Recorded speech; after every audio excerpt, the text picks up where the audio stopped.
ሰላም ጤና ይስጥልኝ የተከበራችሁ የሶሎዳ ሚዲያ አድማጭ ተመልካቾቻችን እንዴት አላችሁ?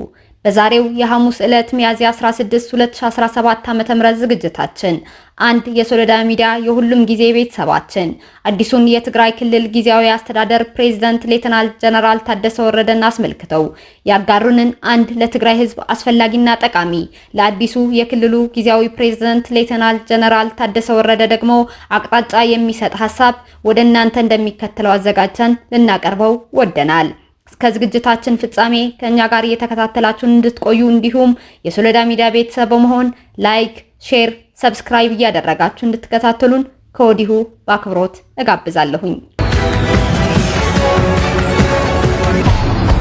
የሶሎዳ ሚዲያ ቤተሰባችን ሐሳባቸውን እንዲህ ሲሉ ይጀምራሉ። የሌተናል ጀነራል ታደሰ ወረደ አቶ ጌታቸው ረዳን ተክቶ የትግራይ ክልላዊ መንግስት ጊዜያዊ ርዕሰ መስተዳደር ሆኖ መሾምን ተከትሎ በግሌ ሊስተዋሉ ይችላሉ ብዬ ከምገምታቸው ተግዳሮቶች ወይም አሉታዊ ሁኔታዎች ከወዲሁ ታሳቢ ሊደረጉ የሚገባቸው ሁኔታዎች መካከል ከብዙ በጥቂቱ ላቅርብ። አንደኛ፣ በክልሉ ስር የሰደዱ ጉዳዮች መኖር።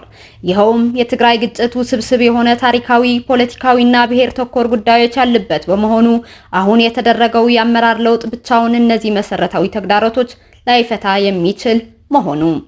ሁለተኛ፣ የህዝብ ግንዛቤ ከትግራይ ህዝብና ከሌሎች ባለድርሻ አካላት አሁን ላይ ለተደረገው ለውጥ የሚሰጠው ምላሽ ወሳኝ መሆኑ ሲሆን ይሄም አዲሱ የሌተናል ጀነራል ታደሰ ወረደ ጊዜያዊ አስተዳደር በትግራይ ህዝብና በሌሎች ባለድርሻ አካላት ያለፉት ፖሊሲዎች ቀጣይ እንደሆነ ተደርጎ ከተወሰደ የህዝቡ ጥርጣሬ ሊቀጥል የሚችል መሆኑ።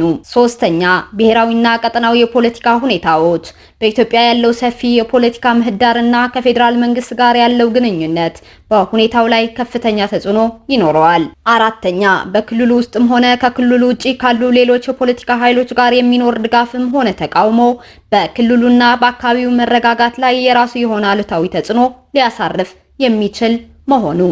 እንዲሁም አምስተኛ፣ በአቶ ጌታቸው ረዳ ላይ የጎን ውጋት የነበረው የእነ ዶክተር ደብረጽዮን ቡድን የተለጠጠ ፍላጎትና የኤርትራ መንግስት በክልሉ ጉዳይ ጣልቃ መግባት ወይም ጣልቃ ለመግባት ጥረት ማድረግ ሌተናል ጀነራል ታደሰ ወረደን ሊያጋጥሟቸው ከሚችሉ ተግዳሮቶች መካከል ከብዙዎቹ በጥቂቱ ናቸው።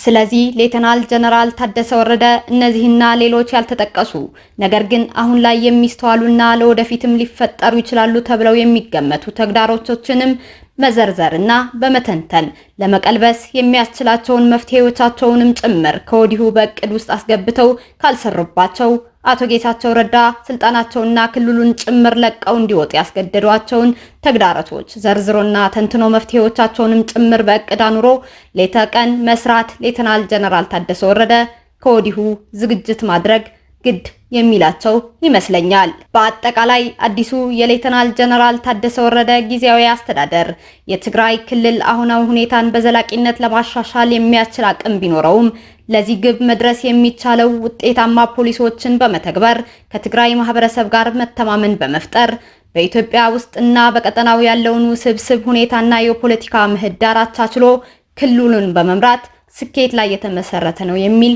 ግላዊ አስተያየት አለኝ። የሶሎዳ ሚዲያ ቤተሰብ ነኝ። ሚያዝያ 16 2017 ዓ.ም። እኛም ዝግጅታችን በዚህ አጠናቀናል። ሰላም ለእናንተ፣ ሰላም በጀግኖች አባቶቻችን ተገብራ ለቆየችው ሀገራችን ውዲቷ ኢትዮጵያ።